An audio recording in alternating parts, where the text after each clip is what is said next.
Queridos catequistas, con nuestro compromiso de contribuir a formar una iglesia en salida y misionera, donde prevalezca el diálogo, la empatía, la entrega, los vamos a invitar a rezar.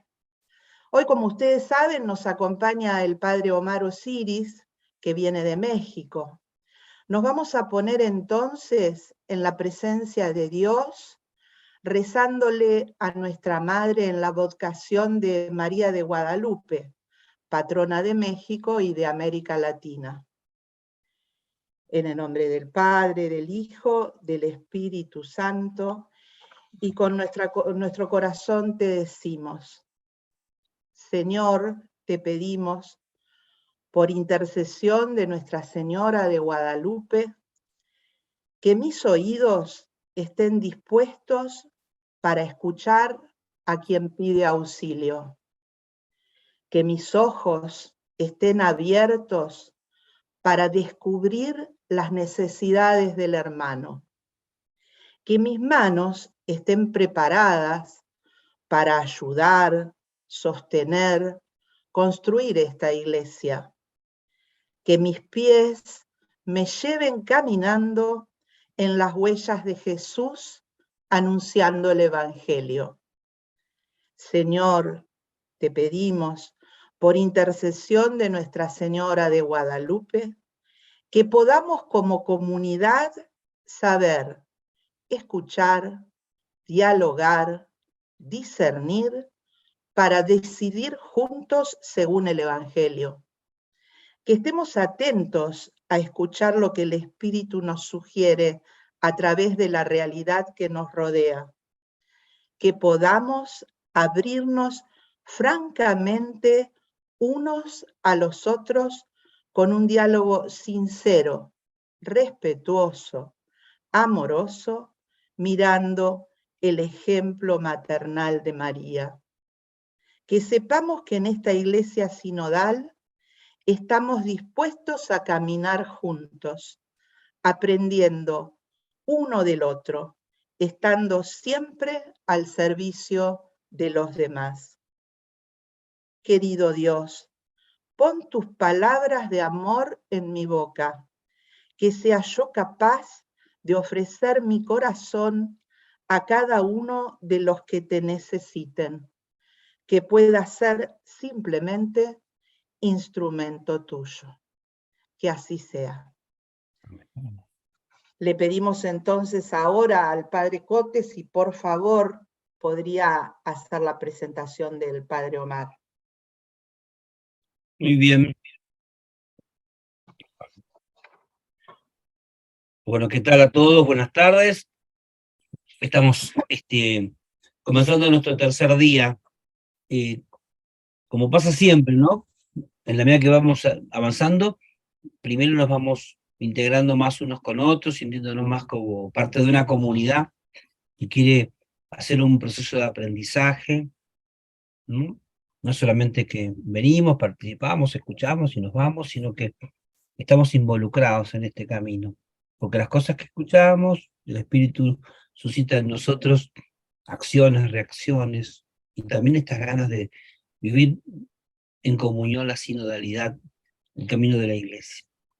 Y bueno, los expositores nos están ayudando un poquito, disparan temas, nos ayudan a pensar. Nos hemos propuesto, bueno, ustedes tienen los objetivos, nos llegaron el primer día, pero nos hemos propuesto fundamentalmente pensar la catequesis juntos y vincularla con el tema de la sinodalidad. Les cuento que esta idea surgió hace un tiempito y en realidad un día Ana María me llama por teléfono y me dice, se me ocurrió que habría que vincular la sinodalidad con la catequesis, porque en ese momento estábamos trabajando, no me acuerdo en qué cosa, pero aparecía la sinodalidad por aquí y por allá. Y dijimos, nadie la pensó todavía como dos términos que se involucran. ¿Qué le aporta la sinodalidad a la catequesis? ¿Y qué le aporta la catequesis a la sinodalidad, no? Y así que entonces, bueno, esa idea se fue como madurando. Bueno, ¿qué pasó? Surgió un encuentro en Panamá que era del CELAM, en realidad más que del CELAM, era todos los secretarios ejecutivos de las conferencias episcopales de toda América Latina, que son 22, más el staff del dicasterio de Roma, que preside, ¿no?, el dicasterio de evangelización, con sus miembros, Monsignor Fisichella, que es el prefecto o proprefecto, y otros que habían intervenido en la elaboración del directorio y también, que por supuesto contribuyen de una u otra manera a el motu propio, ¿no? Y ahí entonces, cuando nos pidieron a los laboratorios hacer una presentación, se nos ocurrió empezar a vincular estos dos términos. Ahí fue que empezamos a construir bueno, y como un laboratorio de ensayo, fuimos pensando el tema, animándonos, porque la catequesis y la sinodalidad, ahora nos damos cuenta que tiene muchos puntos en común, pero cuando empezamos a pensar el tema, en aquel momento no sabíamos bien a dónde nos iba a conducir. Bueno, entre las personas que el tema lo ha ido pensando y lo ha ido trabajando, está el padre Omar, que me acompaña, que somos juntos, somos compañeros. Ya hace como 12 años que estamos en el equipo de asesores del CELAM, y además fue el director nacional de la catequesis en México, muchos años. También estuvo trabajando 3 años en el dicasterio de la evangelización en Roma, justamente cuando se gestó el directorio y el motu propio. Así que él nos puede contar hasta algunos chismes, no sé si le permite el sigilo, pero esas cosas vieron que saben solamente los que están adentro de la cocina. Así que bueno, después entre las preguntas, dile, bueno, padre, cuéntenos tal cosa. Como él es muy prudente, no sé si lo va a decir, pero yo después si quiero le cuento los chismes. Porque siempre hay. Bueno, el padre, aparte es licenciado en pedagogía en la escuela pública, en la universidad pública. Con lo cual también es interesante porque tiene una perspectiva distinta, ¿no? Nosotros a veces somos tan intraeclesiales a la hora de pensar que creemos que las cosas se hacen solamente, que el Espíritu Santo actúa solamente entre las 4 paredes del templo. Miren, chicas, les aviso, muchachos también, que el Espíritu Santo actúa en todos lados y muchas veces, no solamente dentro de las 4 paredes. Más vale que el accionar está muy, muy, muy en el corazón de todos los hombres, de toda la humanidad. El padre Omar nos va a presentar hoy, ¿qué tema? Bueno, va a empezar a presentarnos el tema de la catequesis al servicio de la iniciación a la vida cristiana, nos va a poner en un marco, nos va a ayudar a reflexionar, lo va a vincular con la sinodalidad. Y yo mañana voy a retomar las ideas de él, las voy a ir dándole como un segundo movimiento, un segundo ritmo, ¿no? Nosotros nos tocó participar juntos en el encuentro la vez pasada, así que lo hicimos y nos salió relativamente bien, digamos, en cuanto a la coordinación. Entonces creemos que vamos a volver a repetir la metodología. Fundamentalmente, pongan el oído del corazón a la escucha y el pensamiento a trabajar, porque si no lo piensan esto, no es cuestión de repetirlo, es cuestión de incorporarlo, porque la formación es donde uno también se configura y termina transmitiendo cómo fue formado. Corazón y cabeza para que el cuerpo se mueva. El padre Omar nos va a deleitar con su presentación. Yo me voy a quedar por acá, voy a poner mi cámara en negro, pues estoy al lado de él, así se lo dejo con más libertad, pero estoy escuchando todo lo que digan, ¿eh?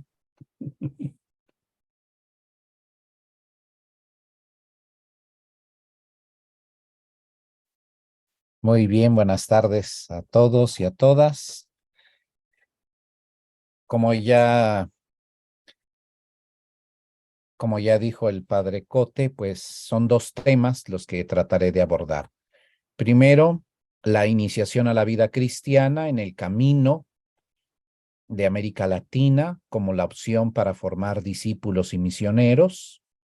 Y segundo, el perfil del ministro catequista que es otro tema que está muy en sintonía con lo que venimos reflexionando. Entonces voy a compartir mi pantalla para seguir una presentación.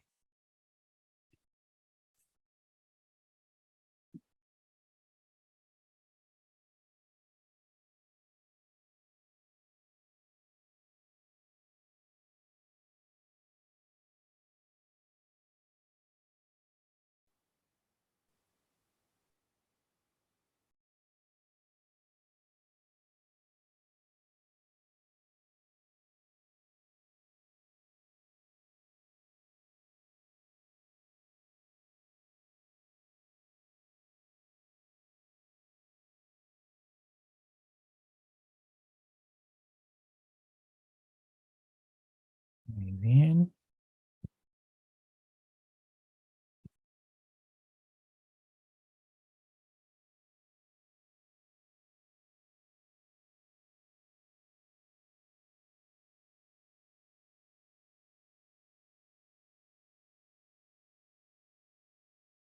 ¿Pueden ver mi pantalla? Sí, sí. Sí, sí, perfecto. Sí, sí. Sí, sí, ¿Pueden ver mi perfectamente. pantalla? Sí, sí. Sí, sí. Sí, sí. Perfecto se ve. Sí, padre.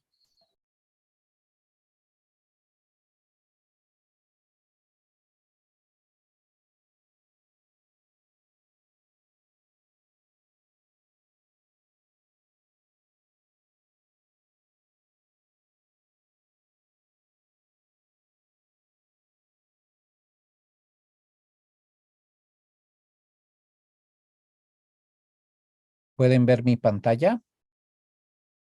Sí, padre, se ve perfecto. Ahora no. Ahora no. Se ve a Ahora no, usted. la vemos a usted, padre.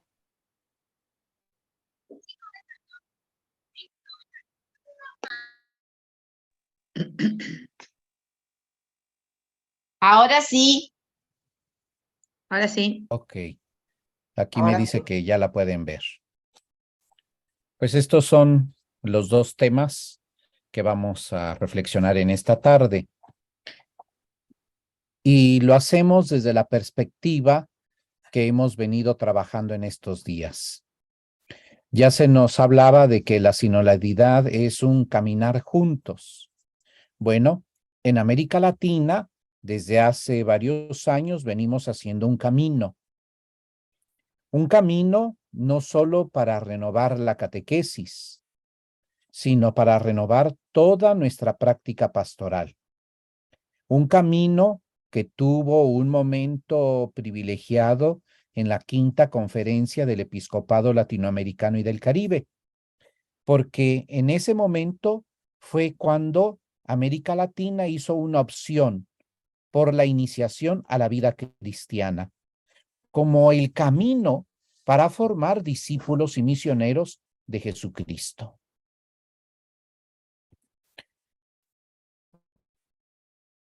¿Por qué elegimos este camino? Porque la realidad es la que nos está interpelando. La realidad nos ha dicho que ya la situación socio-religiosa de nuestros pueblos ha cambiado. Ya no estamos en la época de la cristiandad. En este momento se ha generado un cambio de época que todavía no acaba de cristalizarse. Estamos en un cambio. ¿Hacia dónde? Todavía no lo podemos decir. Pero este cambio tiene una serie de manifestaciones. Una primera manifestación es la violencia.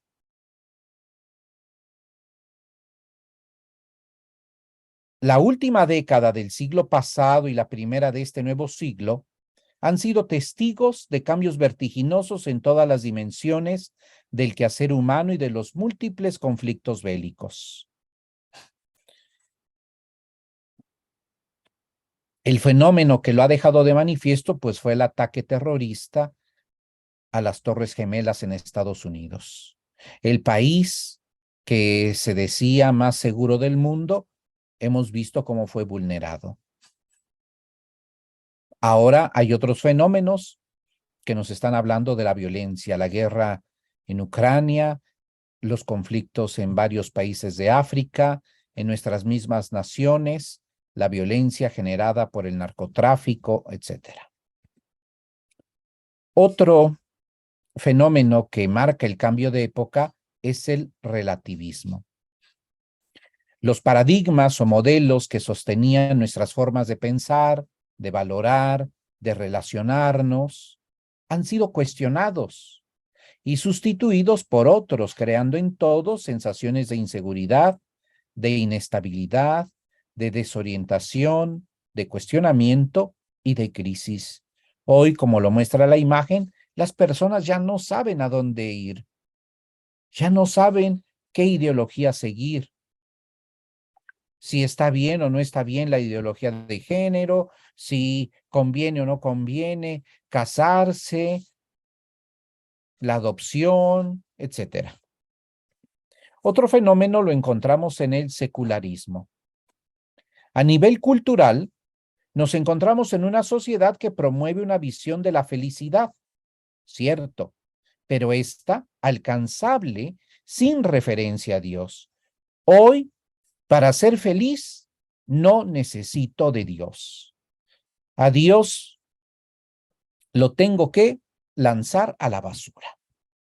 Independientemente del Dios que crea, el Dios cristiano, el Dios de los judíos, el Dios de los musulmanes, no necesito de Dios para ser feliz. La pluralidad de ideas ha llevado a privilegiar el relativismo y a relegar nuestra vivencia cristiana al plano íntimo y personal. Hoy tú puedes pensar y hacer lo que quieras, siempre y cuando no afectes a los demás. Lo que para ti es verdad, para otro no lo es, y no por eso tienes que molestarte. Otro fenómeno que marca el cambio de época, pues, es el migratorio. Miles de personas de nuestras naciones se ven en la necesidad de dejar su lugar de origen para buscar nuevas oportunidades de vida y trabajo. Algunos lo hacen de manera ordenada. En estos días me relataba el padre Cote cómo muchísimos argentinos que han acabado la universidad ante la falta de oportunidades en Argentina, pues emigran hacia Europa o los Estados Unidos. Otros lo hacen de manera desordenada, como es la fotografía que les pongo. Cantidad de centroamericanos que en su búsqueda de una mejor vida y de un mejor trabajo dejan sus lugares de origen, se exponen a infinidad de situaciones con tal de llegar a los Estados Unidos.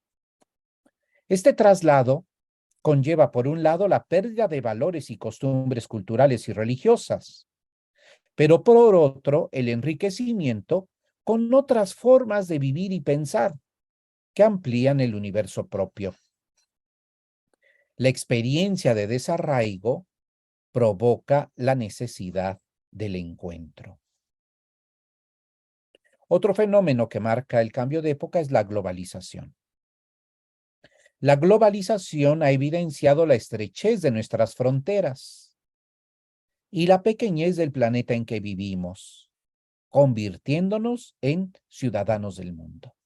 Hoy, como nunca, tenemos tantas posibilidades para hacernos presentes en distintos lugares y naciones. Una muestra, pues, es esto, que hoy yo me encuentro aquí en Argentina. Otro fenómeno que marca el cambio de época es la era digital. Los avances tecnológicos han abierto a toda la humanidad a un nuevo continente, el continente virtual. Hoy ya no se habla de 5 continentes, sino de 6. Lo que aprendimos en la escuela, ahora tenemos que enriquecerlo con este nuevo continente. Las nuevas generaciones han desarrollado destrezas que les permiten hacer de Internet su casa y lugar de encuentro, y a menudo se desenvuelven y expresan sus ideas y sentimientos con más facilidad en el mundo virtual que en el mundo real, constituyendo así una cultura comunicacional. Hoy lo importante es en cuántas redes estás presente. Hoy lo que importa es cuántas personas te siguen en las redes. Otro fenómeno que marca el cambio de época, pues, es el de la pobreza. La economía que genera exclusión e inequidad sigue afectando a nuestras naciones, ahondando la separación entre quienes viven en la abundancia y quienes sobreviven en la escasez. Por ejemplo, en México el índice de pobreza es del 50% de la población. Y me comentaba el padre Cote que en Argentina es casi del 40%. Y bueno, pues no se digan todos los fenómenos inflacionarios que viven nuestros países de América Latina. Cada día hay más pobres y menos ricos. Y los ricos cada vez se hacen más ricos. Otro fenómeno que marca el cambio de época es el consumismo.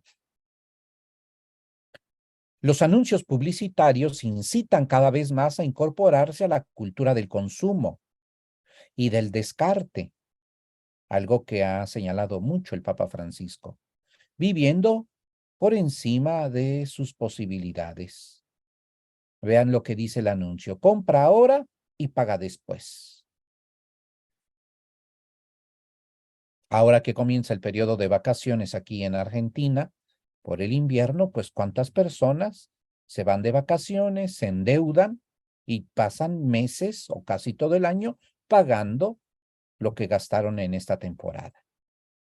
Y después se endeudarán para el reinicio de clases, y después se endeudarán para los regalos de Navidad, y así sucesivamente. Otro fenómeno que marca el cambio de época es el cientificismo.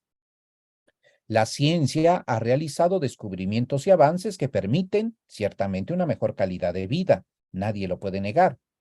Sin embargo, corre el riesgo de ser percibida como una respuesta distinta y alternativa a la ofrecida por el cristianismo. En muchos ambientes se contrapone fe y ciencia, cuando en realidad son complementarios, sobre todo en los niveles intermedios. Más que para ayudar a una mejor comprensión, algunos se han aprovechado de la ciencia para negar o poner en duda la dimensión religiosa del ser humano. O haces una opción por Dios o por la ciencia, cuando, les repito, son complementarias. Otro fenómeno que marca el cambio de época son los populismos en el ámbito político. Los proyectos políticos de la última década han experimentado un giro en favor de lo social, en favor de la promoción humana, de la irrelación entre las naciones, pero no consiguen dar respuestas convincentes y durables a las necesidades de la población. Lo que se busca es un bienestar inmediato del pueblo, pero no un verdadero desarrollo a largo plazo. No ha habido un relevo significativo de líderes políticos con nuevas ideas o enfoques, y ello ocasiona un desencanto en la población. Siempre son los mismos los que se postulan para los cargos de gobierno, y algunos llevan en esos cargos 10, 20, 30, hasta 40 años. La búsqueda del poder, la perpetuación en él y el enriquecimiento personal son los peligros de quienes dirigen los destinos de nuestras naciones. Y eso pues lo vemos en todos los países, y bueno, pues Argentina no ha sido la excepción. Otro fenómeno que marca el cambio de época es la opción que se ha hecho también por la ecología.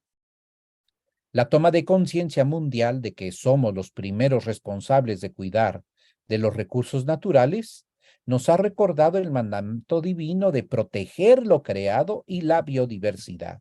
Y en esto el Papa Francisco pues nos ha insistido en los últimos años, sobre todo desde la publicación de la encíclica Laudato Si. Otro fenómeno que marca el cambio de época lo encontramos en el sincretismo religioso.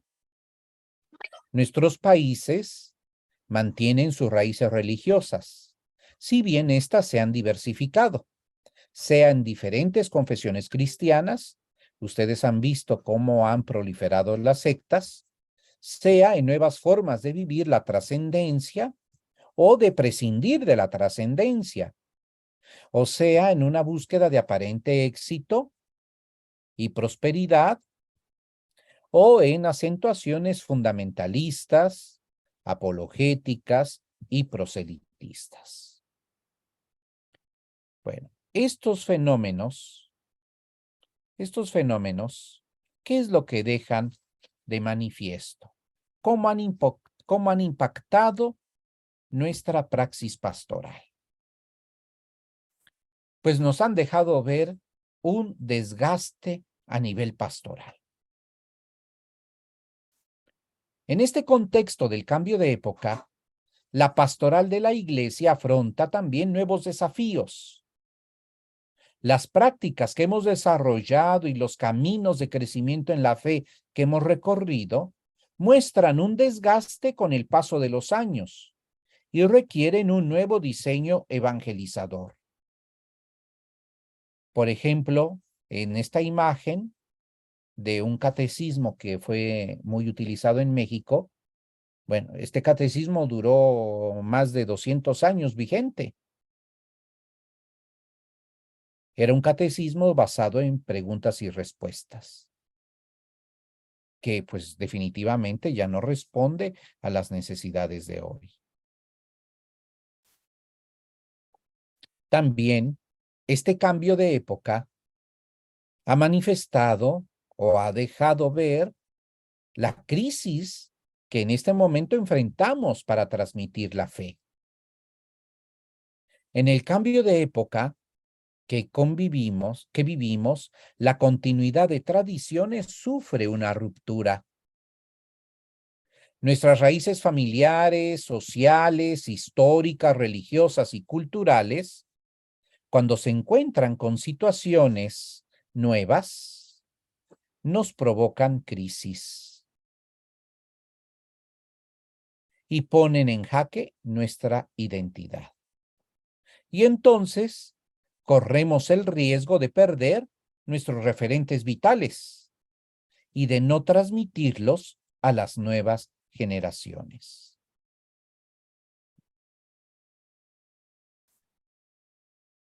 Y esto ya de manera muy concreta lo vemos en la catequesis. Hay una crisis en nuestra práctica catequética. No solo hay una crisis a nivel general para transmitir la fe, sino también en la catequesis. La catequesis misma pasa por situaciones de insatisfacción. Sus interlocutores habituales, que son niños y adolescentes, cada día disminuyen en su participación. Ya se acabaron esos grupos donde teníamos 100, 120 niños o adolescentes que recibían o la comunión o la confirmación.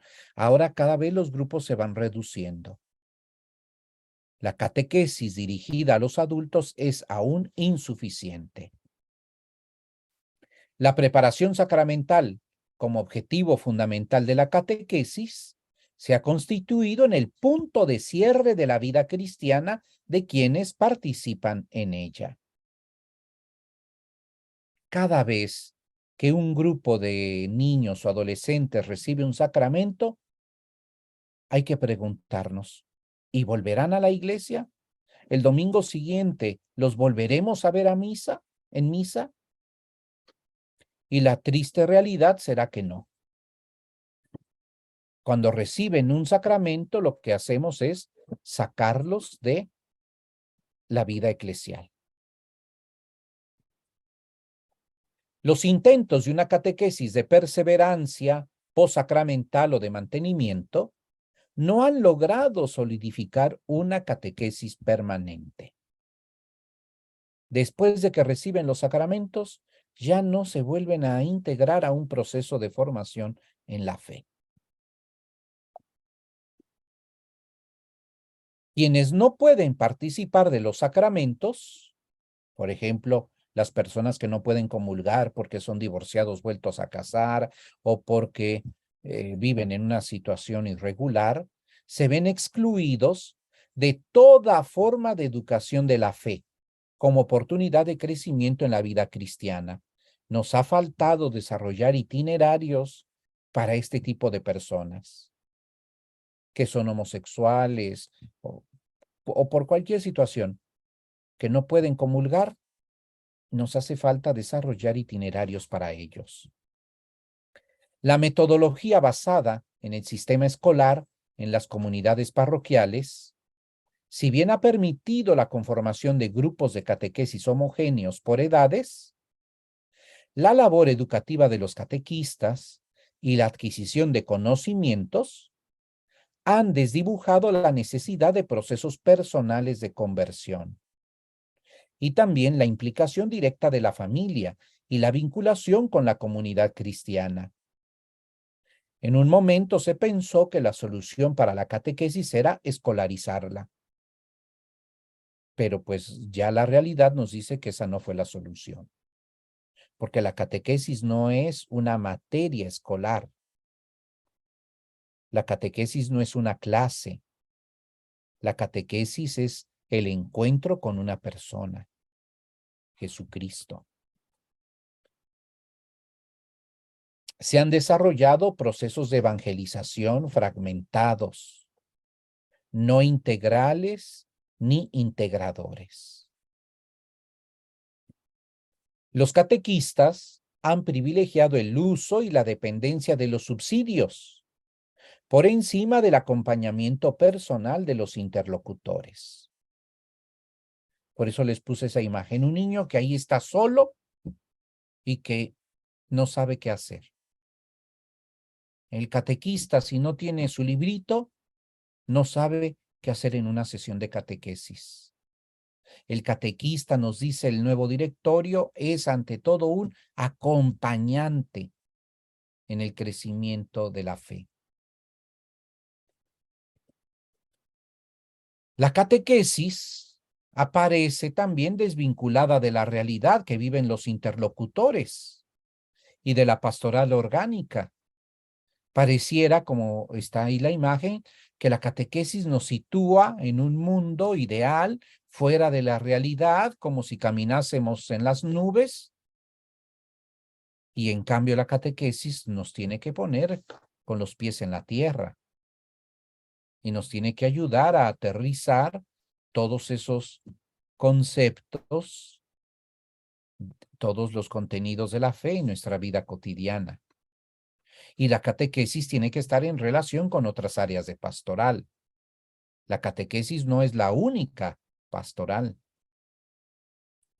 La formación catequética impartida en los seminarios y casas de formación religiosas es insuficiente y no prepara adecuadamente para la animación, para la planificación u organización de la catequesis a nivel general.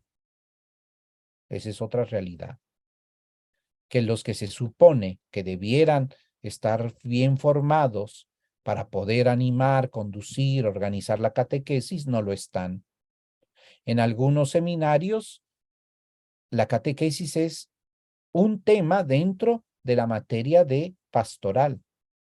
Y por tanto, al ser un tema, son 2, 3 horas lo que se le dedica y no más. En otros seminarios, catequesis es un curso que se lleva durante un semestre. Y en el seminario que más formación catequética da, la catequesis es un curso de todo un año. Pero bueno, pues aún así es insuficiente. Esto nos lleva no solo a plantearnos la necesidad de un nuevo paradigma de praxis pastoral, nos lleva a plantearnos la necesidad, de un nuevo paradigma de catequesis, sino nos lleva a plantearnos la necesidad de un nuevo paradigma de praxis pastoral. No solo hay que renovar la catequesis, tenemos que renovar toda la pastoral de la iglesia. ¿Por qué? Porque la realidad, como se los presenté al inicio, nos está diciendo que ya la situación cambió y que tenemos que modificar nuestra pastoral. ¿Cuál es el reto? Cambiar nuestro paradigma de pastoral. Esto exigirá buscar y discernir nuevas formas de acompañar el camino de fe, no solo de los que se adhieren a Cristo como discípulos por primera vez, sino de aquellos que, habiendo recibido este don en la infancia, no lo han desarrollado en su vida, a fin de que sean capaces de dar testimonio de Cristo en el mundo. Ese es el reto que hoy enfrenta no solo la catequesis, sino toda la pastoral de la Iglesia. Acompañar el camino de fe para que la persona lo pueda desarrollar y después pueda dar testimonio de él.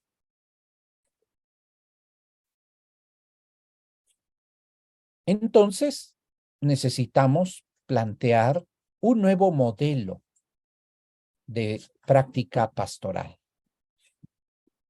El nuevo modelo propuesto, siguiendo las orientaciones del Directorio General para la Catequesis del 97, de la Tercera Semana Latinoamericana de Catequesis del 2006, de la Quinta Conferencia del Episcopado Latinoamericano y del Caribe del 2007, de Evangelii Gaudium, de la alegría de iniciar discípulos y misioneros en el cambio de época del 2015 y del nuevo Directorio para la Catequesis del 2020, consiste en concebir la pastoral, y en particular la catequesis, como un verdadero itinerario de iniciación a la vida cristiana. Entonces, ¿cuál es el objetivo de la pastoral? ¿Cuál es el objetivo de la catequesis? Formar a personas que puedan vivir como cristianos, que puedan amar como Jesús, que puedan pensar como Jesús, que puedan actuar como Jesús. Y no solo que reciban sacramentos, y que después puedan dar testimonio de su fe en el mundo. Este itinerario tiene en el catecumenado primitivo su fuente de inspiración y un modelo todavía vigente, sobre todo por su vigor y carácter mistagógico integrador. Este nuevo paradigma de catequesis y de pastoral no es otra cosa sino un volver a las fuentes. Estamos volviendo al catecumenado primitivo porque fue un modelo evangelizador exitoso. ¿En qué sentido? No en la cantidad de cristianos, sino en la calidad de cristianos.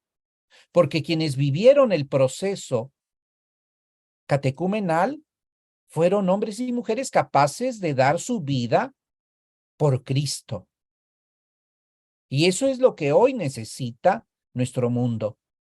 Hombres y mujeres que sean capaces de vivir los valores del Evangelio hasta entregar su vida por ellos. Hombres y mujeres comprometidos con el amor, con la misericordia. Hombres y mujeres comprometidos en construir una nueva sociedad que viva de verdad los valores del Evangelio, aunque en ellos se les vaya la vida. Por eso es que volvemos a ese modelo. La novedad de este paradigma iniciático o de inspiración catecumenal consiste en ubicar a cada una de las acciones pastorales, entre ellas la catequesis, pero podríamos señalar la pastoral familiar, la pastoral juvenil, la pastoral social, dentro del proceso evangelizador de la Iglesia. Cada acción pastoral, ¿a qué momento, a qué etapa del proceso está respondiendo? Y además relacionarla con las otras áreas de pastoral. ¿De qué manera se relaciona la catequesis con la pastoral familiar, con la pastoral juvenil, con la pastoral social? Y de igual manera, esas pastorales, ¿cómo se relacionan entre sí? Este camino que estamos proponiendo y que no es nuevo, por eso les indiqué desde qué año venimos haciendo esta propuesta, será conducido no solo por el párroco, directamente en las comunidades, sino por otras muchas personas que deben participar en este itinerario. Sacerdotes, religiosos, religiosas, seminaristas, laicos, agentes de pastoral. no es tarea de una sola persona, es tarea de toda la comunidad. El nuevo paradigma de práctica pastoral debe ofrecer al ser humano contemporáneo un ser humano centrado en sí mismo, individualista, y a partir de la situación de crisis en la transmisión de la fe, la posibilidad de encontrarse personalmente con Cristo en el contexto de una comunidad eclesial. Entonces, este paradigma de pastoral parte del encuentro con Cristo, porque de lo contrario, todo lo que desarrollemos después, si no parte del encuentro con Cristo, está construyéndose sobre arena y vendrá cualquier eventualidad y se desmoronará todo el edificio. Dicho encuentro con Cristo provocará la conversión personal y la adhesión a Él, así como el compromiso de poner en práctica los valores del Evangelio. Porque tenemos que romper también con este paradigma de que la fe es algo individual. La fe, si no impacta en la sociedad, entonces no ha cumplido con su objetivo. Los cristianos tenemos que ser fermento de cambio en la sociedad. ¿Cuál es la tarea de la gente de pastoral? ¿Cuál es la tarea del catequista? ¿Cuál es la tarea del que coordina un grupo de jóvenes? ¿Cuál es la tarea del que coordina un grupo de matrimonios?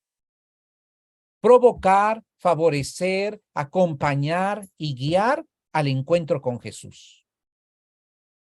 Primero. Y posteriormente enseñar a vivir como Jesús. Y ese va a ser un proceso que nos va a llevar pues casi toda la vida, porque no se aprende a vivir como Jesús en un año o en un par de años, mucho menos en unos cuantos meses. Es un proceso que nos va a llevar toda la vida y dependiendo de la etapa de la vida en la que nos encontremos, tendrá sus particularidades. Porque no es lo mismo aprender a vivir como Jesús cuando somos niños, a que cuando somos jóvenes, a que cuando ya se formó una familia o a cuando ya estoy al final de la vida. Este encuentro con Jesús no es un hecho espectacular, como el relatado en la conversión de San Pablo, que se encontró con Jesús cuando iba camino a Damasco y que lo dejó ciego durante varios días. No. Este encuentro con Jesús es una relación interpersonal que va creciendo poco a poco. ¿Cómo? Cuando lo conocemos cada vez más en el Nuevo Testamento, cuando lo reconocemos presente en la comunidad de múltiples formas, con quien se dialoga en la oración, a cuya amistad se corresponde con gestos y acciones que le agraden, cuyo amor salvador compartimos al comer su cuerpo entregado y beber su sangre derramada por la salvación del mundo.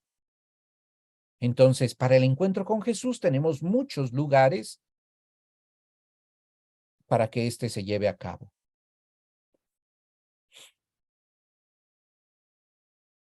Entonces, ¿qué entendemos por iniciación a la vida cristiana? Porque si no entendemos este concepto, pues no entendemos hacia dónde debemos ir. En el texto de La alegría de iniciar discípulos y misioneros en el cambio de época, en el numeral 43, se dice, se entiende como iniciación a la vida cristiana el proceso por el cual una persona es introducida en el misterio de Jesucristo y en la vida de la iglesia, a través de la palabra de Dios, a través de los sacramentos, a través de la liturgia, un proceso que va acompañando el cambio de actitudes fundamentales de ser y de existir de la persona en su relación con los demás y con el mundo. Un proceso que le ofrece a la persona una nueva identidad, la identidad de cristiano. Un proceso a través del cual la persona se va capacitando para dar testimonio del Evangelio, insertado en una comunidad.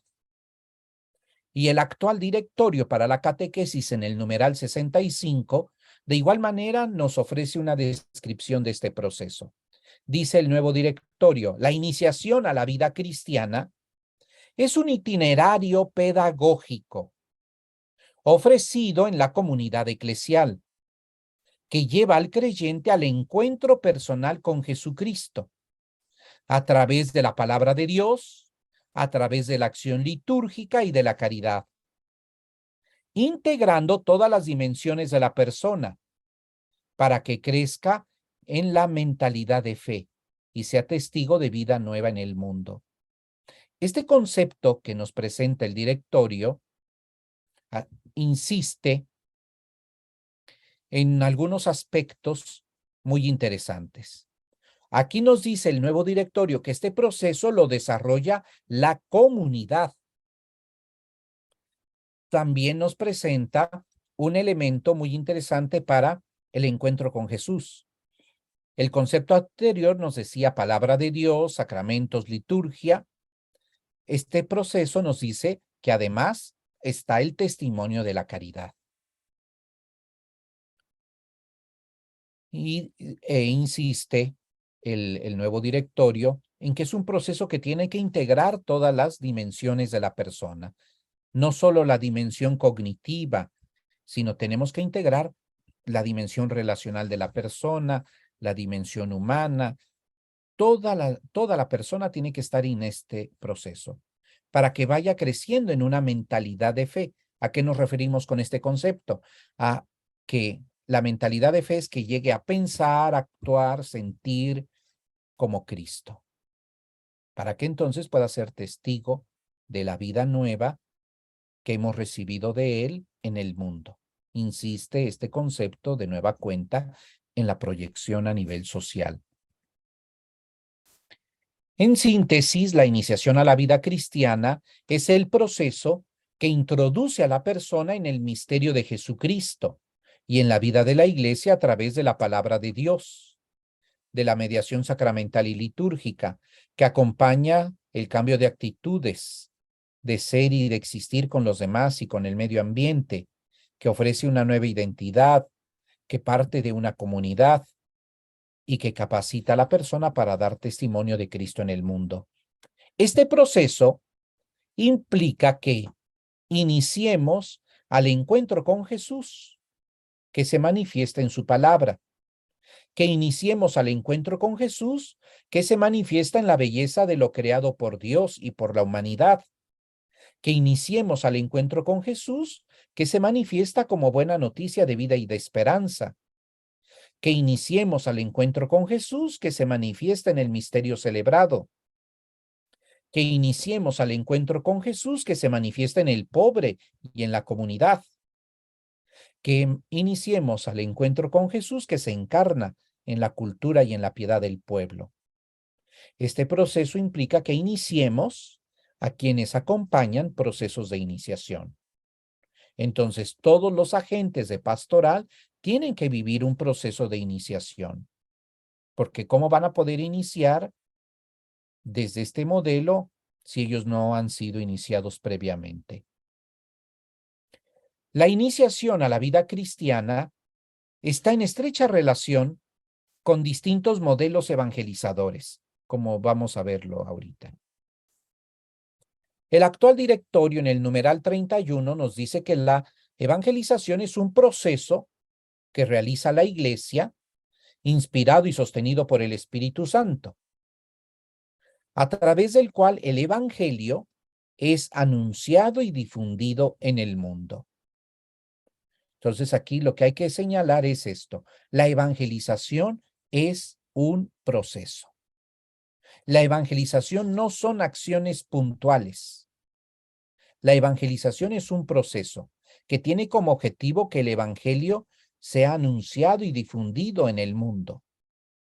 Este proceso se puede sintetizar en 6 pasos. Primero, el proceso inicia cuando la Iglesia, impulsada por la caridad, impregna y transforma todo el orden temporal, asumiendo las culturas y para renovarlas desde dentro les ofrece la aportación del Evangelio. Siempre hay una intencionalidad en el proceso. Se da testimonio de caridad para ver que efectivamente la caridad es capaz de transformar el mundo, de transformar la vida de una persona, Pensemos en alguien que está en situación de calle. Cuando ha recibido algún tipo de ayuda, esta persona ve que hay una posibilidad de transformar su mundo, su realidad. Pensemos en una persona en una mujer que quedó embarazada pero que no cuenta con el apoyo de su pareja. Cuando la iglesia le ofrece un espacio donde ella puede estar, donde ella puede tener a su bebé, donde ella puede prepararse para desempeñar algún trabajo, pues esa persona ve transformada su vida. Así inicia el proceso, dando testimonio de caridad y viendo cómo la caridad puede transformar la realidad de la persona. Paso número 2. Entonces, la iglesia se acerca a todos con espíritu de solidaridad, con ánimo de compartir, con actitud de diálogo, dando así testimonio de la novedad de vida de los cristianos. El cristiano es un hombre, una mujer capaz de vivir de una manera nueva, de una manera distinta a la que viven todos. ¿Por qué? Porque lo que lo va a impulsar va a ser el amor. De modo que quienes se encuentren con un cristiano se sientan llamados a preguntarse por el sentido de su existencia y por las razones de su fraternidad y de su esperanza.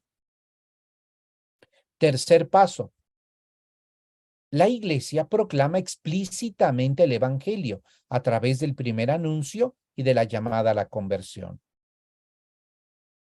Cuarto paso, inicia en la fe y en la vida cristiana, mediante el itinerario catecumenal, que implica la catequesis, los sacramentos, el testimonio de caridad, la experiencia fraterna a los que se convierten a Jesucristo o a los que retoman el camino de su seguimiento, incorporando a unos y reconduciendo a otros hacia la comunidad cristiana. Quinto paso, a través de la educación permanente de la fe, de la celebración de los sacramentos y del ejercicio de la caridad, alimenta el don de la comunión en los fieles y los llama a la misión. Y finalmente, sexto paso, la Iglesia envía a todos los discípulos de Cristo a anunciar el Evangelio en el mundo, con hechos y con palabras.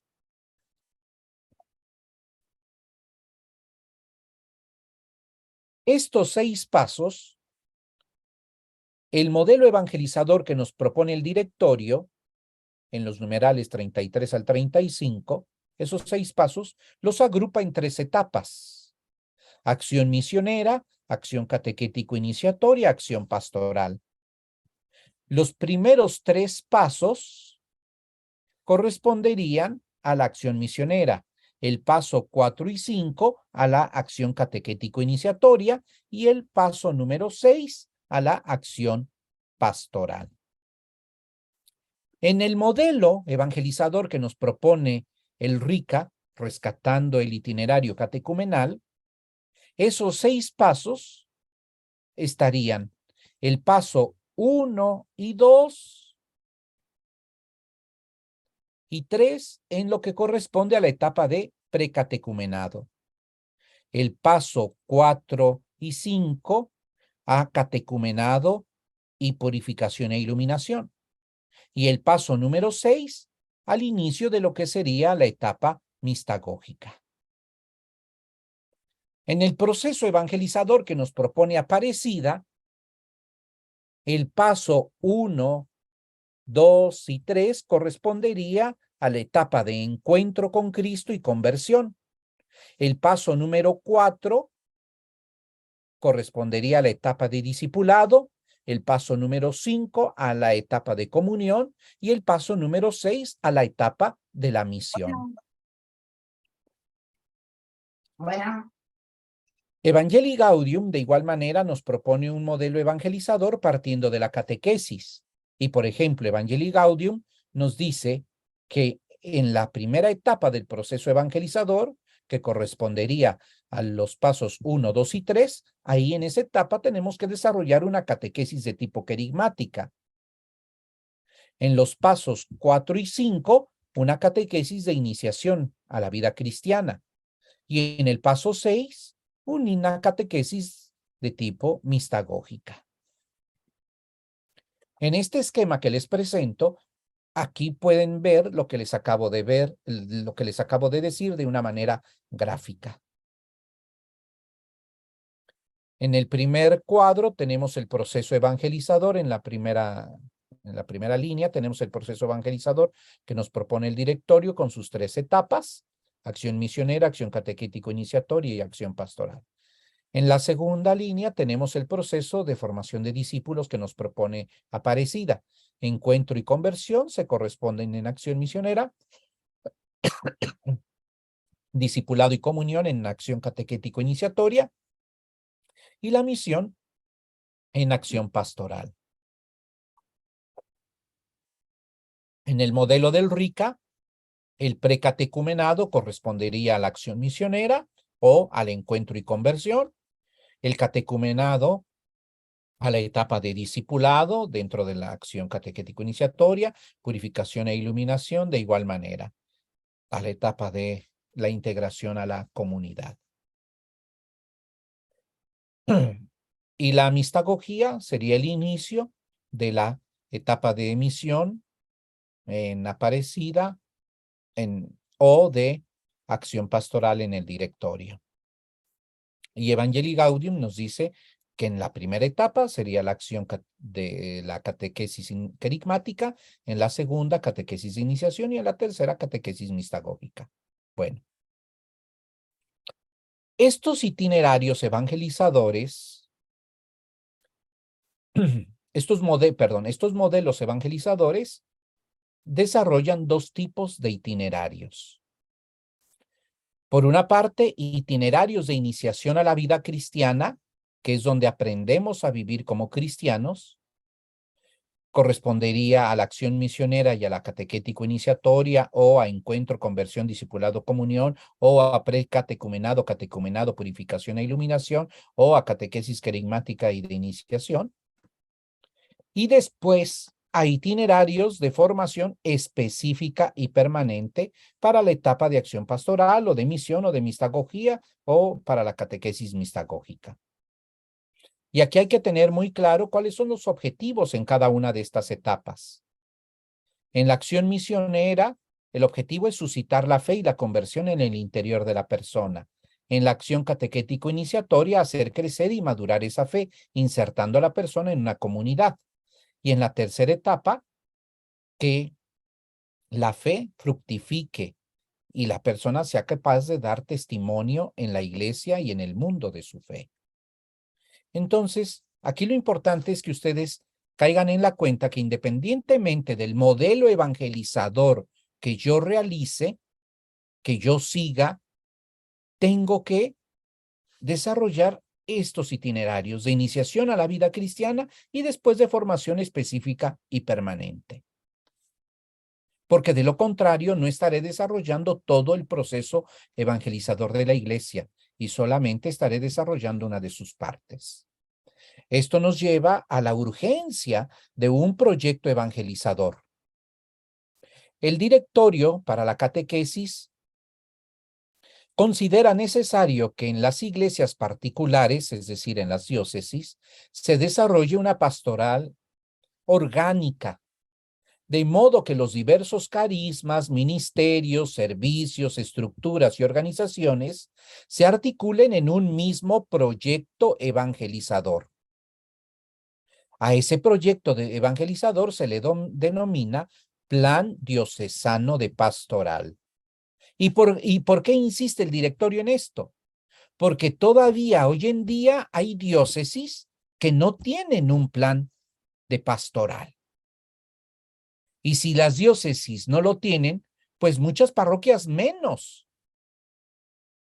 Entonces el directorio nos insiste en la necesidad de un plan diocesano de pastoral, porque este es el que le va a dar articulación a todas nuestras acciones evangelizadoras. Y nos dice el directorio, el plan de pastoral tendrá por objetivo la inculturación de la fe. Es decir, que la fe cristiana, que la fe en Cristo se haga presente en la cultura de un pueblo. Sin importar qué pueblo sea, la fe se tiene que hacer presente en esa cultura a partir de los valores que las personas aceptan como tales. y será resultado de una interpretación pastoral de la realidad, basado en dos tipos de análisis. Un primer análisis será del contexto sociocultural y un segundo análisis de la situación religiosa. A partir de estos dos análisis es que entonces se elabora el plan de pastoral. Cómo hacer presente el evangelio en esa cultura, partiendo de esos dos análisis. El plan de pastoral procurará una coordinación efectiva de todas las acciones evangelizadoras de la Iglesia, ya que éstas apuntan a la unidad de la fe. No que cada pastoral desarrolle una serie de acciones, pero sin entrelazarse unas con otras. Porque entonces pareciera que cada pastoral ha establecido un carril por el que va y que nunca se pone en relación con las otras. La catequesis, por ejemplo, en cuanto a acción evangelizadora, tiene una estrecha relación con la pastoral familiar, con la pastoral juvenil, con la pastoral vocacional, también con la pastoral escolar y universitaria, ya que vivifica estas pastorales, las hace fecundas, y por su énfasis querigmático y misionero también favorece la conversión pastoral y por tanto la transformación misionera de la Iglesia. El Papa Francisco nos ha insistido ya desde hace varios años con Evangelii Gaudium en la necesidad de una transformación misionera de la Iglesia. Por eso el nuevo directorio nos pide que en cada iglesia particular se establezca una comisión de iniciación a la vida cristiana. En esta comisión deben confluir la pastoral del primer anuncio, la primera etapa del proceso evangelizador y la catequesis, la pastoral litúrgica y la cáritas, las asociaciones y movimientos laicales. Dicha comisión podría ofrecer a la pastoral diocesana orientaciones comunes para la iniciación a la vida cristiana, ya sea en forma de catecumenado para los no bautizados o de inspiración catecumenal para los ya bautizados. Siendo importante que todas estas propuestas pastorales que hagamos tengan una misma inspiración de fondo. ¿Y cuál es esta inspiración? Que la persona aprenda a vivir como cristiano y sea capaz de dar testimonio de su fe en el mundo, hasta el punto de entregar su vida. Este planteamiento que nosotros hacemos en el directorio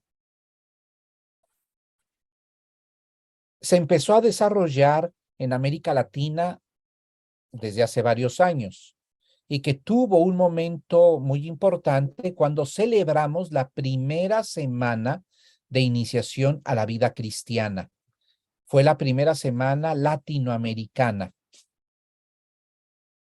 Esta surgió de los encuentros organizados por el CELAM entre el 2015 y 2018. Primero con las comisiones episcopales de catequesis y después con las comisiones de Biblia, de liturgia, de misiones, de piedad popular y de santuarios. Y después con los departamentos de familia, vida y juventud. Y finalmente con los departamentos de comunión eclesial y diálogo. Entonces, este planteamiento del directorio, pues ya en América Latina lo venimos trabajando desde hace varios años. A esta conclusión fue a la que llegamos en esta primera semana latinoamericana. Esta primera semana fue animada por un texto que quizá ya ustedes conocen, el de la alegría de iniciar discípulos y misioneros en el cambio de época, orientaciones para la catequesis en América Latina y el Caribe. Pues este documento retoma todo lo que dijeron los papas, especialmente el Papa Benedicto en Verbum Domini, el Papa Francisco en Evangelii Gaudium, el documento de Aparecida y los otros.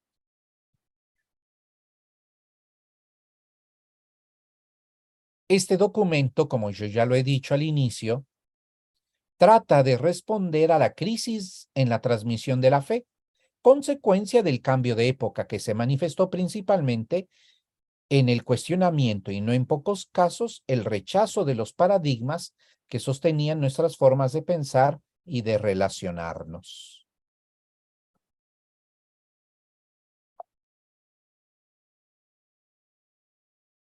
Esta crisis exige a la Iglesia del continente americano ofrecer nuevos caminos personalizados que permitan acompañar el crecimiento en la fe y afronten la fragilidad con que viven muchas personas, incorporando lenguajes nuevos que hagan accesible la buena noticia de Jesús, en particular a las nuevas generaciones, quienes han hecho del mundo virtual su casa y lugar de encuentro, espacio donde expresan sus ideas y sentimientos, fuente de acceso a la información y sitio de interacción, y esto les conduzcan a actuar de un modo éticamente cristiano.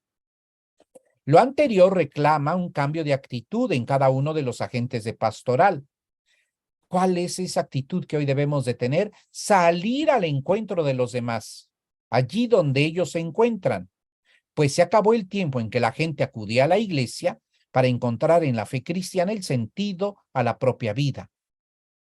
Un primer esfuerzo del episcopado latinoamericano y del Caribe de salir al encuentro de otros y de asumir el compromiso de promover y formar discípulos y misioneros fue el proyecto de la Misión Continental, que yo creo que todos ustedes conocen. Bueno, la conferencia de Aparecida hace una apuesta por el modelo operativo de la iniciación a la vida cristiana como la manera ordinaria e indispensable para llevar a cabo la evangelización. Ahí vean lo que vean el cambio que se pide.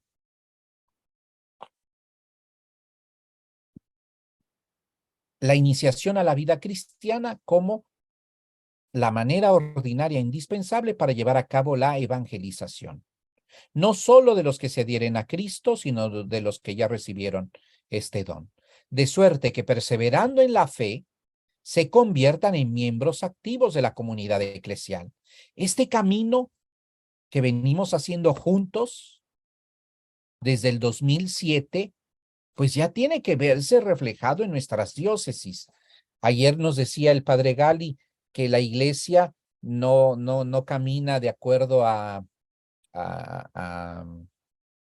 años y décadas, sino que la iglesia camina de acuerdo a décadas y siglos.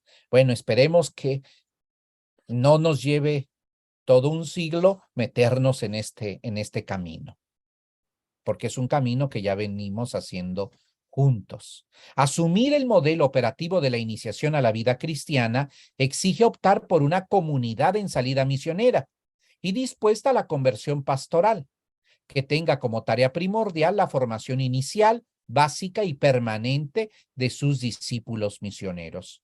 Por eso yo les hablaba de esos tipos de itinerarios.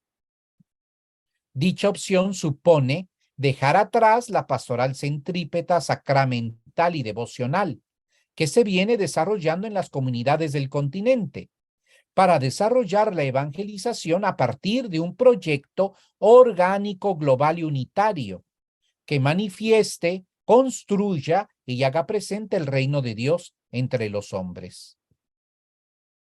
Por eso se nos pide caminar hacia un proyecto nuevo de evangelización. ¿Este proyecto en qué consistirá? En evangelizar según el modelo operativo de la iniciación a la vida cristiana. ¿Y quiénes van a intervenir ahí? Pues la pastoral profética y sus dimensiones, la pastoral litúrgica y sus dimensiones, la pastoral social y sus dimensiones, familia, juventud, laicos y vida y sus dimensiones, vocaciones y ministerios y sus dimensiones, y la pastoral de la comunicación. En este diagrama, las áreas de pastoral son los cuadros. Aquí está pastoral profética, litúrgica, social, familia, juventud y vida, etcétera, y las dimensiones son los círculos. Y yo lo que quiero que vean ustedes es que en este diagrama todas las pastorales, todas las áreas de la pastoral y sus dimensiones están relacionadas unas con otras, porque de lo contrario no se puede llevar a cabo todo el proceso de la evangelización y estaremos desarrollando procesos fragmentarios. Entonces, el reto es que nos preguntemos, ¿qué es lo que cada una de las áreas de pastoral está llamada a realizar para impulsar alguno de los momentos del proceso evangelizador o de las etapas del proceso evangelizador. La Biblia, ¿de qué manera puede desarrollar el encuentro con Jesús o la conversión o el discipulado o la comunión o la misión? La dimensión de misiones, ¿de qué manera puede ayudar al encuentro con Jesús? Y así, cada una de las áreas de pastoral se tiene que preguntar, ¿en qué momento del proceso de evangelizador interviene? ¿Para qué? Para que teniendo claro qué es lo que cada una de estas acciones pastorales realiza dentro del proceso evangelizador, nos demos cuenta cuáles son esas etapas del proceso que no estamos desarrollando y que podríamos desarrollar a través de alguna de las dimensiones de la pastoral, porque de lo que se trata es de desarrollar todo el proceso evangelizador. No solamente una parte, sino todo el proceso. Con las dimensiones que yo tenga de pastoral, con esas dimensiones yo tengo que desarrollar todo el proceso evangelizador. La pastoral en clave de misión pretende abandonar el cómodo criterio de siempre se ha hecho así. Dice el Papa Francisco en Evangelii Gaudium 33. Invito a todos a ser audaces y creativos en esta tarea de repensar los objetivos, las estructuras, el estilo y los métodos evangelizadores de las propias comunidades. Una postulación de los fines, sin una adecuada búsqueda comunitaria de los medios para alcanzarlos, está condenada a convertirse en una mera fantasía. Y nosotros no queremos eso. Nosotros queremos que de verdad haya un cambio en la catequesis y en la pastoral de toda la iglesia. Y para esto necesitamos agentes bien preparados, agentes comprometidos para llevar a cabo este cambio. Y es aquí donde entran los ministros catequistas. En el CELAM hemos elaborado un documento para iluminar este proceso de contar con ministros catequistas comprometidos en la renovación de la catequesis y de la pastoral de sus comunidades. De aquí quiero insistir en esto. Más que en la estructura del documento, quiero insistir en el ministerio de catequista. El Papa Francisco en Antiquum Ministerium nos recuerda que San Pablo hace alusión al ministerio del catequista cuando se refiere al carisma que algunos miembros de la comunidad poseían para enseñar a otros que habían recibido el bautismo todo lo referente a Jesucristo, Hijo de Dios y Salvador de toda la humanidad.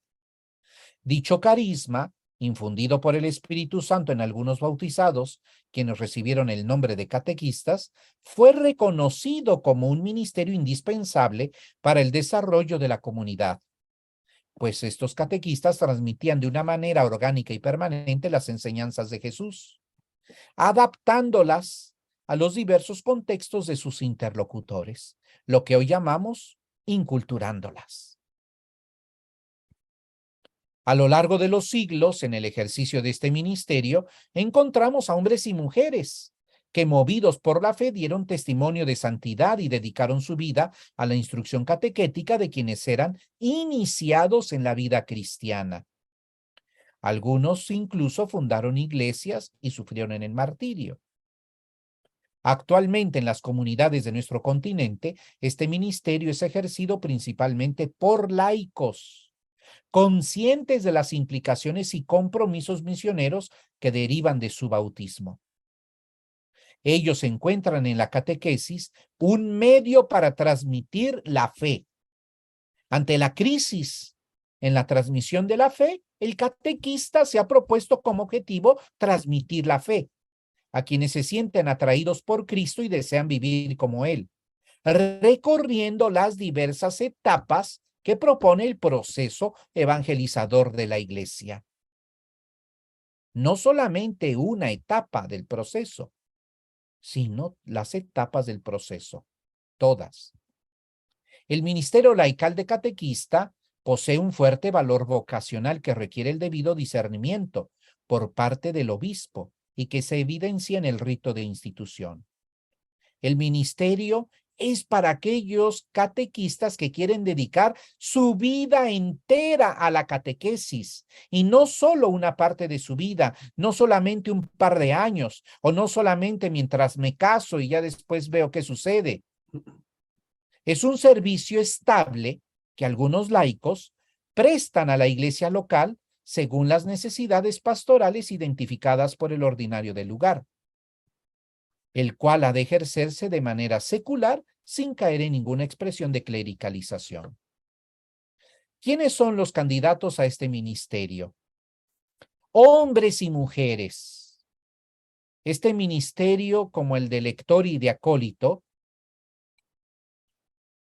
está abierto a hombres y mujeres, gracias al Papa Francisco que modificó el Código de Derecho Canónico, porque antes solamente podían ser varones.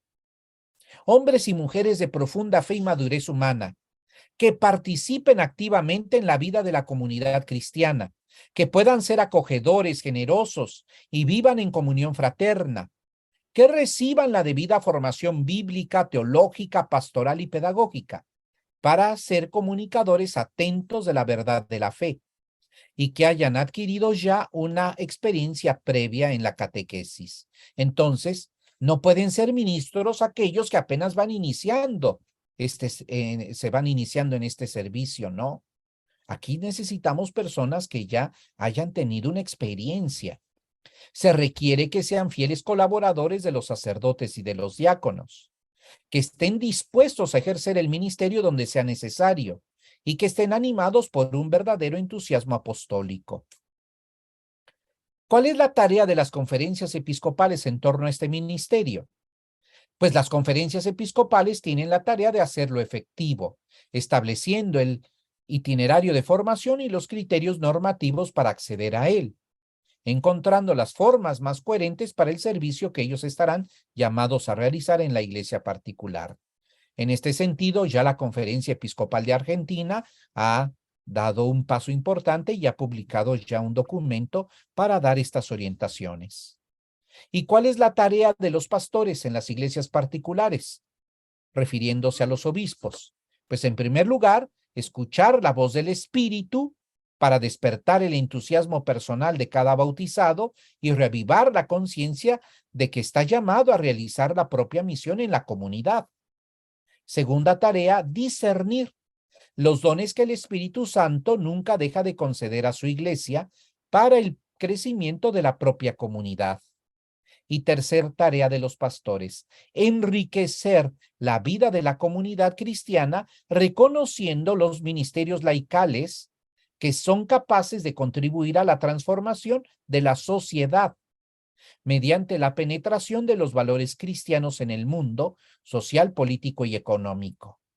Si ustedes se dan cuenta, los ministerios laicales sí están en función de la comunidad, pero también en función de la transformación de la sociedad. En eso he insistido. La identidad de un ministro catequista. Los catequistas que sean instituidos ministros no cambian de identidad, no adquieren una relación de superioridad, no. Continuarán compartiendo la misión evangelizadora de la iglesia con otros ministros ordenados, con otros ministros laicos y también con los catequistas que no han sido instituidos. ¿Por qué? Porque son laicos, muy probablemente con familia y trabajo. ¿Qué los define? ¿Cuál es su diferencia con los catequistas no instituidos? Sencillamente, una entrega permanente y radical, capaz de aceptar con humildad el reconocimiento público de su ministerio en una iglesia particular. Por eso es necesario que quien aspire a ser instituido, bueno, y no solo quien aspire a ser instituido, cualquier catequista necesita pasar por un proceso de formación inicial y básica. Y posteriormente una formación específica, ya los que van a ser instituidos. Una formación que le ayude al candidato a profundizar en lo que es la vocación a este ministerio, la misión de los laicos en el mundo, la ministerialidad de la iglesia, el ministerio de la palabra y el ministerio del catequista. Y a ver cuáles serán sus funciones en la iglesia particular y en el ámbito donde ejercerá su ministerio. La formación inicial y básica, pues es para todos los catequistas. Y la formación permanente de igual manera. Entonces, el ministro catequista, además de la formación que ya haya seguido, antes de ser instituido, reflexionará sobre estos temas y después se insertará, como lo viene haciendo, en la formación de los otros. ¿A quién le corresponde la institución de estos ministros? Pues al obispo, en la diócesis. ¿Quiénes no deben ser instituidos? Aquellos que ya han iniciado el camino hacia el orden sagrado. Religiosos y religiosas, a no ser que sean referentes en la comunidad parroquial o tengan la tarea de coordinar la actividad catequética. Aquellos que llevan un servicio dirigido exclusivamente a los miembros de un movimiento eclesial. Por ejemplo, los que son catequistas en el camino neocatecumenal, pues no pueden ser instituidos ministros, porque ellos solamente lo realizan en favor de ese movimiento y no en favor de toda la iglesia. O aquellos que enseñan religión en las escuelas católicas, a menos que desempeñen otras tareas eclesiales al servicio de la parroquia o de la diócesis. Para la institución de estos ministros se sugiere seguir una ruta. Primero, identificar las necesidades catequísticas en la iglesia particular. Después, discernir para identificar a los catequistas que pueden ser candidatos a ser instituidos ministros, para que respondan a esas necesidades catequísticas detectadas previamente. Después, presentar los candidatos al obispo, seleccionar y llamar a los candidatos que se consideren idóneos.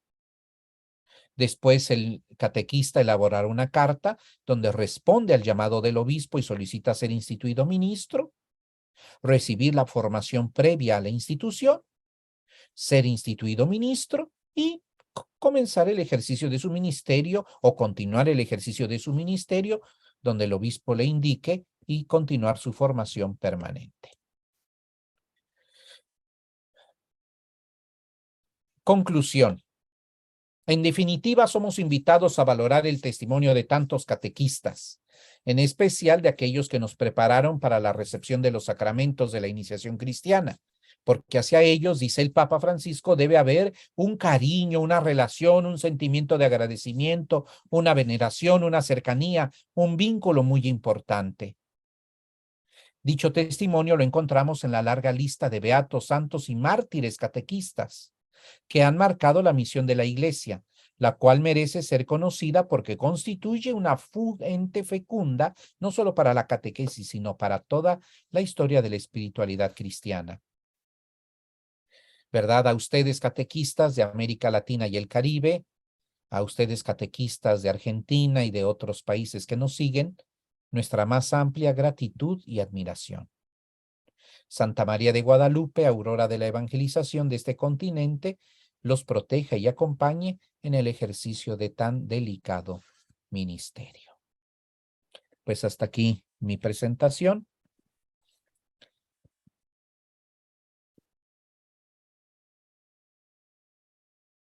Y bueno, pues ya estamos sobre el tiempo. Entonces, pues no sé si alguno quiera comentar algo.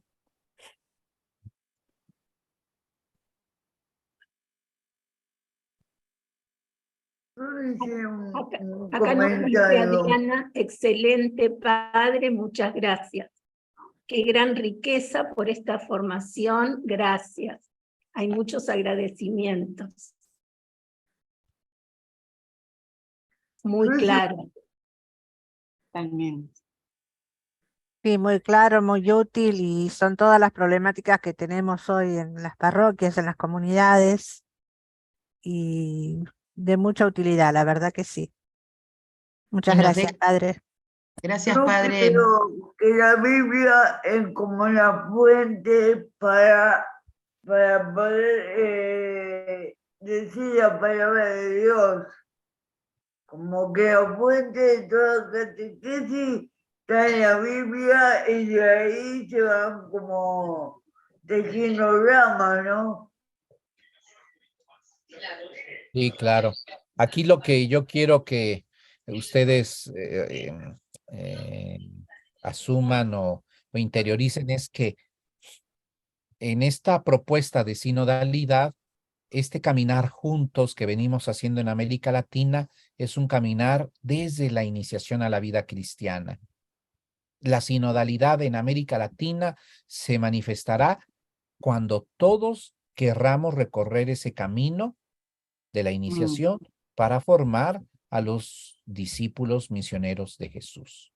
Ahí se verá que verdaderamente somos una iglesia sinodal, cuando todos asumamos esta propuesta que nos hizo primero Aparecida y ahora que nos hace el nuevo directorio. Y que, como ustedes ven, no es solo una propuesta a nivel catequético, sino es una propuesta a nivel de toda la pastoral, de renovar nuestra pastoral, insistiendo en la unidad de todo el proceso evangelizador.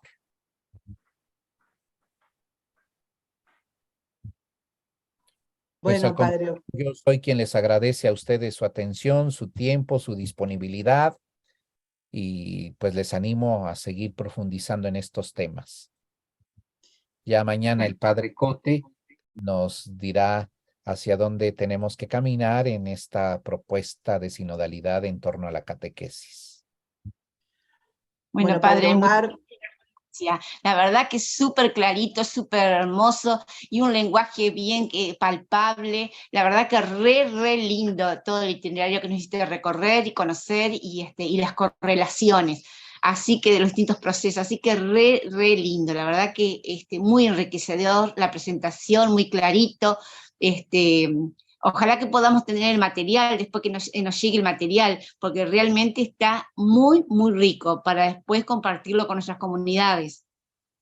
Así Claro que sí, muchísimas gracias. Muchísimas gracias.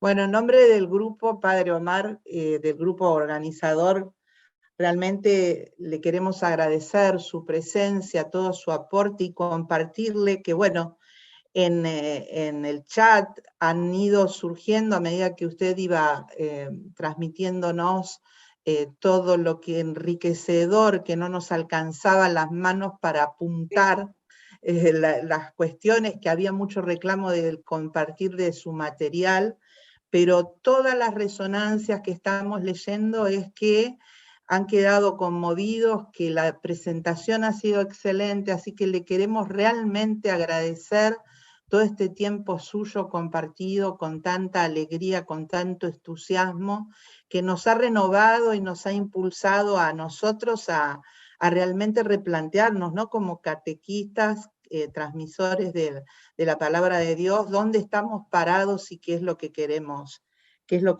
decir, ¿no?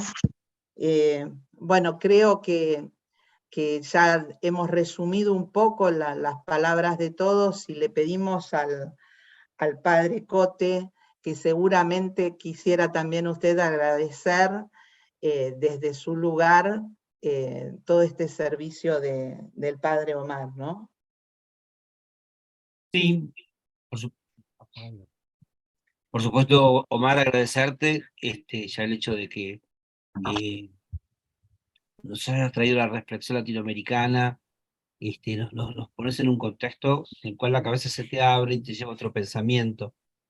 Primero para darnos cuenta que no somos solamente un grupo, sino que son muchas las personas que están caminando a lo largo de esta reflexión. Y como el directorio, si ustedes leen el directorio con atención, van a ver que muchas de las citas que hizo Omar, que eran de un documento latinoamericano, fueron a parar directamente al directorio universal.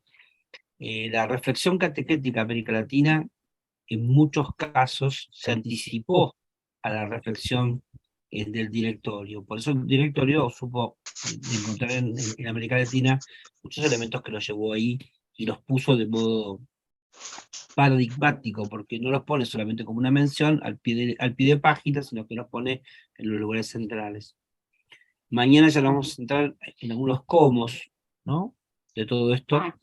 Y van a ver cómo estos gráficos y planillas que el padre Omar nos presentó empiezan a tomar vida a través de algunos instrumentos que mañana veremos.